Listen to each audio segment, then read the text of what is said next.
Bond investing or fixed income investing tends to be one of the most misunderstood aspects of the financial industry. They're definitely one of the most misunderstood financial tools. So in today's video, we're going to start with the basics, then we're going to go a little bit deeper. We're even going to give you some inside baseball here and make sure you understand how brokers get paid and the difference between investment advisors and brokers. And the goal is to help you have a much deeper understanding of the bond market in totality, but also help you make better decisions for your retirement.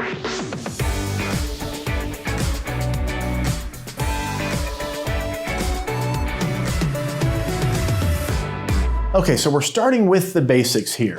A bond is nothing more than a note. So as you can see here, we have an individual that loans money to either a government or a corporation, and in exchange, they receive a bond. This is essentially a note. It's a note for a certain amount of debt that was invested. So bonds typically issue at $1,000. They have an interest rate and they have a specified number of years. Could be 2%, 3%, 6%, could be 1 year, 2 years, 10 years, 20, 30 years. But this is what a bond is. Nothing more than someone loaning their money to a government or a corporation, in exchange receiving a note or a bond that has an interest rate, a par value, this $1,000, this is called your par value, and then a number of years before it matures. Once this bond matures, the $1,000 that was originally loaned is paid back as long as the government or the corporation is financially solvent. That was called the primary market. But when you invest in bonds or when you buy bonds from your broker or online yourself, you're typically investing in what's known as the secondary market. So once bonds are issued and that original note is provided, then they trade on a daily basis. And bond values fluctuate every single day based on economic circumstances, corporate profitability, supply and demand. So this is the secondary market. And we have two types of bonds here on the secondary market. We have discount bonds that are selling at a discount to the original $1,000 issue price, or premium bonds that sell at a premium to the original $1,000 issue price. So working off our example from the primary issue, let's say that bond now has been in the secondary market for 2 years, someone decides to sell it. Well, the price could have went down from $1,000 to $900, but the interest rate never changes. As time progresses, of course, the amount of time left goes down. The value changes every single day. So the interest rate, whereas at issue it was 4% of $1,000 per bond, which is $40, and that's typically paid semi-annually, so twice a year. If you buy this for $900, that 4% yield, now you take the $40, you divide it by 900. So effectively, you're earning 4.4% on this bond that is only paying 4%. That's because you buy it at a discount. Conversely, if a bond goes up in value and it's a premium bond now, it still pays the 4% based off the original issue price of $1,000, so $40 divided by your purchase price. Now, effectively, you're earning 3.64%. In both of these instances, if you hold it for the 8 years, the bond matures and you will receive $1,000 back. So here you'll also have a capital gain because you purchased it at $900, but here you'll have a loss because you purchased it at $1,100. So that needs to be taken into consideration as well. This is what's known as the yield to maturity when you buy it at a discount or a premium, and also taking into consideration the time and the interest rate that you're earning. Now I want to cover the two types of bonds that are primarily issued: government bonds and corporate bonds. Government bonds can either be from the federal government, known as treasuries. If they're short-term, they're known as T-bills, or municipal bonds. So municipal bonds are issued from cities and states. From a retirement planning perspective here, it's important to understand that government bonds, federal government bonds, treasuries, are taxable when they pay interest. Now, of course, if you have it inside your retirement account, then that interest is, or that tax is deferred. But treasuries, T-bills, that's taxable interest. Municipal bonds, they pay tax-free interest. There's a caveat here. If you live in a state with an income tax and you buy a municipal bond from out of state, it is possible that your state will still subject that municipal bond to the state income tax. So I recommend you talk with your tax advisor, but if you buy municipal bonds from the state you live in, typically they are going to be 100% income tax-free. Now, Municipal bonds, we have two general types. We have what are known as general obligation bonds and then also revenue bonds. So general obligation bonds are when a city issues a bond to raise capital for some project and your repayment is based solely on the city's financial solvency. It's a general obligation on the balance sheet of that municipality. Revenue bonds are issued, for example, when a city wants to, or a state wants to, let's say, build a stadium, like a sports stadium. They'll issue the bonds to raise cash to fund the construction of that stadium, and then the sales or receipts from that project itself are the revenue, or is the revenue that's used to pay the interest on that debt and also to repay the principal when the bond matures. Now, a big financial planning mistake that we often see is that when people purchase municipal bonds, just because they're income tax-free, that doesn't mean that they do not increase your modified adjusted gross income. So your modified adjusted gross income is a calculation that adds back in your tax-free income from municipal bonds to determine multiple different things throughout the tax code. But primarily for you in retirement or approaching retirement, that's going to be how much of your Social Security is subject to taxation, Medicare premiums, if you'll pay an excise tax on your Medicare premiums, and also your investment income. So all of those are essentially means tested based on how much income that you have. So municipal bonds will be federally income tax free, but the amount of income you generate from those municipal bonds will be added back into the calculable amount to determine if your Social Security is subject to more income tax, your Medicare premiums, and also your investment income. Now, here's the cool planning thing. And for those of you who follow a lot of these videos, we talk about Roth IRAs. We talk about Roth conversions. We talk a lot about the planning aspect of getting money out of that tax-infested retirement account for a multitude of reasons. But Roth IRA distributions, one, they're always income tax-free as long as you satisfy the 5-year rule. But your treasuries inside your Roth IRA, of course, 100% tax-free. You're really no reason to put municipal bonds inside of a Roth IRA. I guess you could, because here's the point. When you distribute from a Roth IRA, that tax-free income does not add back into your modified adjusted gross income. So that's the only source of tax-free income where you can make a distribution or receive income from that Roth IRA, and it does not increase by at all the potential for you to pay more taxes on your Social Security, Medicare premiums, or investment income. So a huge advantage for the Roth IRA when we're talking about generating tax-free income versus municipal bonds. Okay, now on to corporate bonds. So corporate bonds typically are considered more risky than government bonds, so they're usually going to pay a higher rate of interest. But there's credit quality concerns that you have to be aware of, because just as consumers have credit scores, essentially corporations also have credit scores. As a matter of fact, the United States government and all governments also have a credit score. So when we look at, this is the Standard & Poor's rating system. So a couple of things here. First, ratings are nothing more than opinions of those respective agencies. It's important that you do your own due diligence as an individual. But when we talk about credit quality, this just means how financially stable is that particular corporation, what's its outlook, and based on those factors, these agencies give their opinion, whether they're AAA, AA, single A, or triple B. These ratings are all known as investment grade bonds. Once you get below there, this is where the term junk bonds comes into play. So BBB, triple C, double C, single C, and D. These are junk bonds, otherwise also known as high yield bonds. So as you go down the credit quality spectrum, interest rates are typically going to get higher and higher and higher because you're taking on more risk. Now, if you buy one of these bonds on the lower end of the credit quality spectrum that pays a higher level of interest, you are assuming the risk that that corporation may not be in business to repay you either the interest while you're holding the bond or your principal upon maturity. Okay, now I want to transition to short-term, intermediate-term, and long-term bonds and discuss how interest rates impact the prices of the various bonds that you have to choose from. So, short-term is generally considered less than 5 years. Intermediate term, 7 to 10 years. Long-term, 10 plus years. These are just general ranges here. I don't have a 6-year number on here, but I would consider that probably intermediate term. And it's important to understand that as interest rates go up, the value of your bonds typically goes down. But short-term bonds will be less impacted than intermediate or long-term bonds. So these are going to lose value a lot more, as I'm going to show you in just a few minutes, when interest rates rise than your short-term bonds.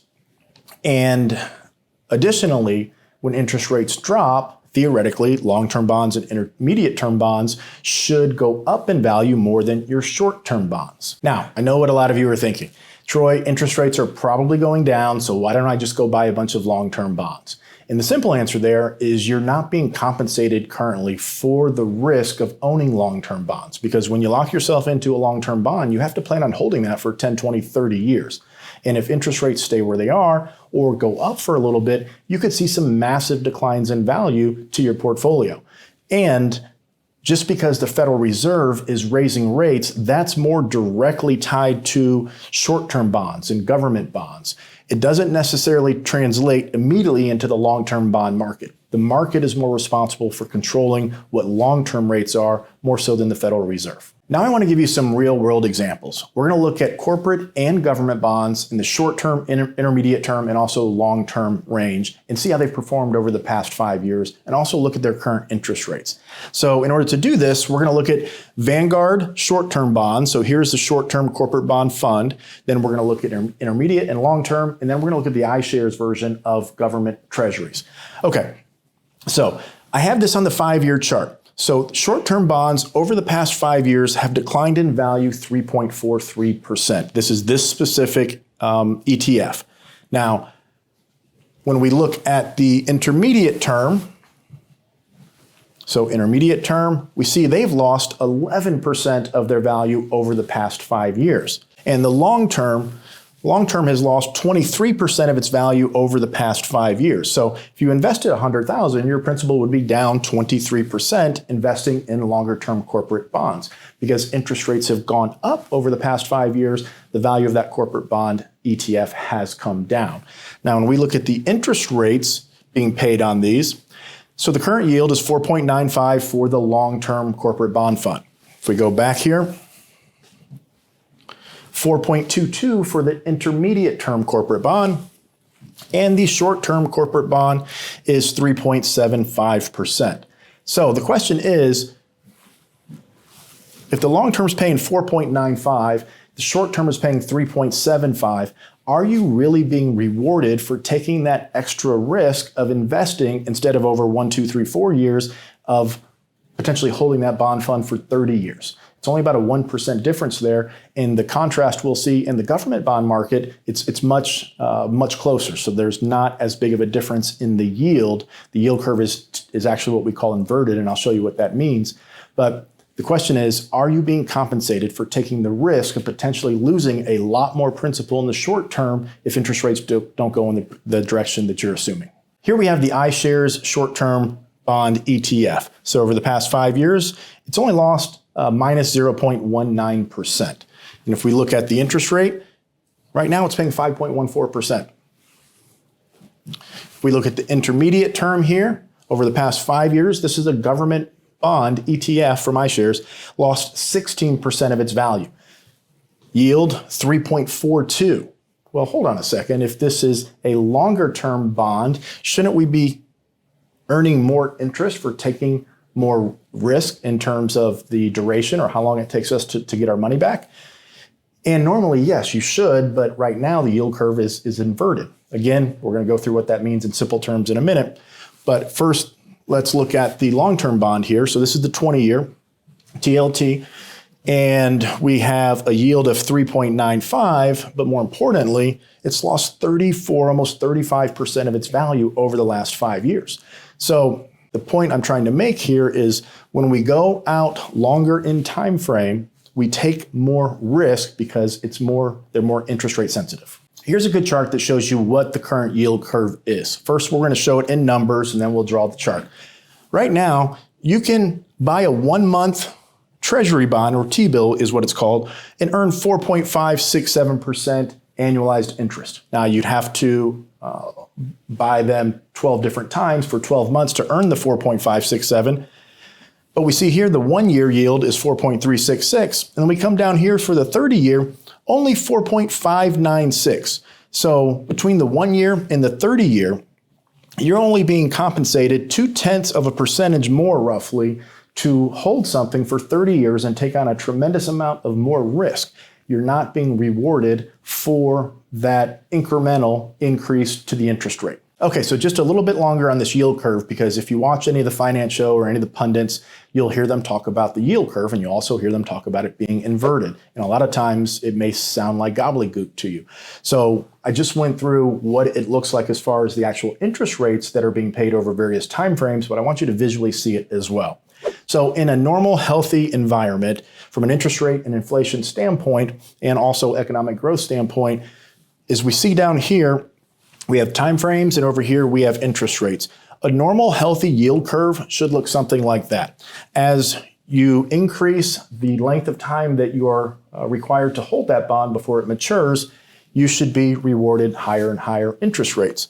But when they talk about the yield curve being inverted, this is kind of what it looks like.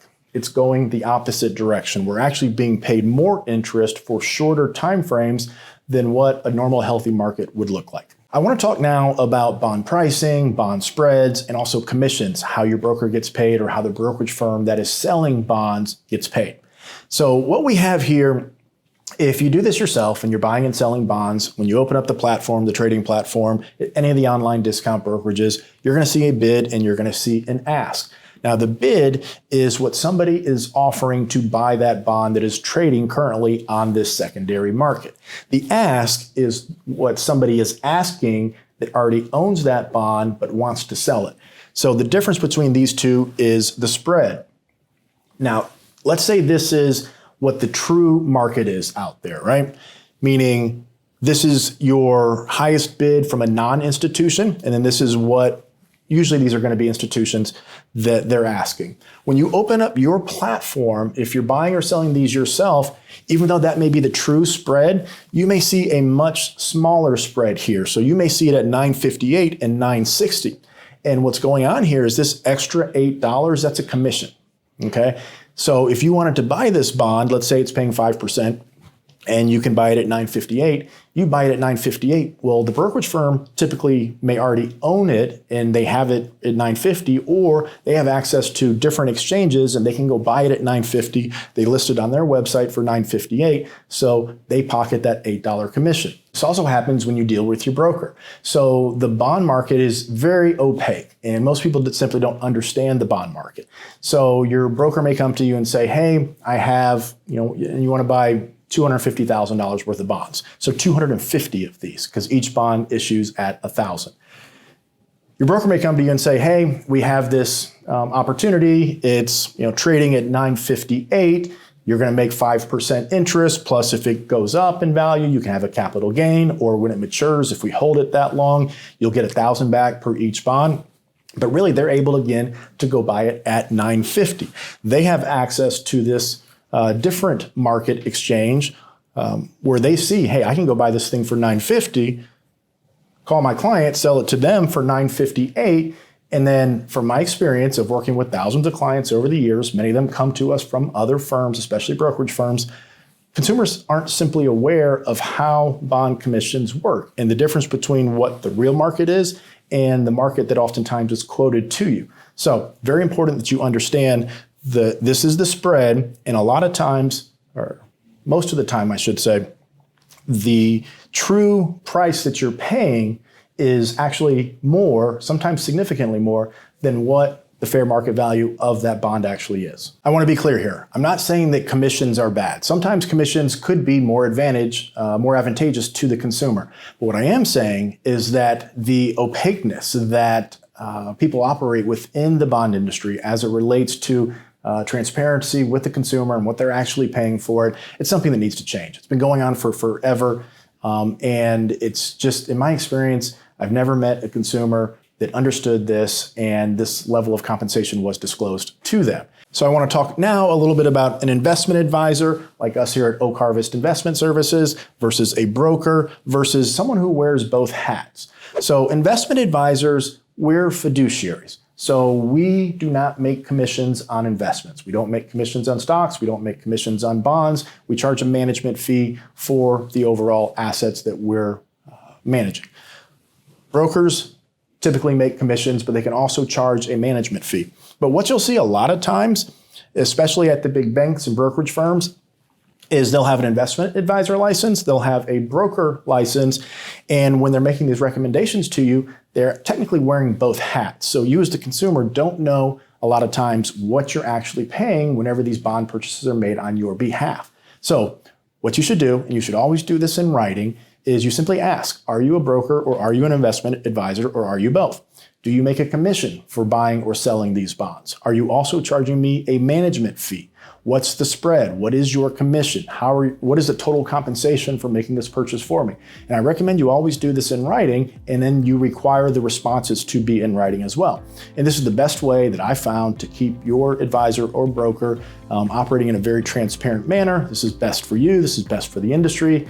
And it's the right thing to do. Okay, so this was a pretty detailed and in-depth explanation of bonds. I hope you've learned more. I hope you understand better. And let me know what you think in the comments. If you have questions, jot them down. If you have comments, if you buy individual bonds, if you just buy bond funds, let me know what you think. And we look forward to seeing you on the next video.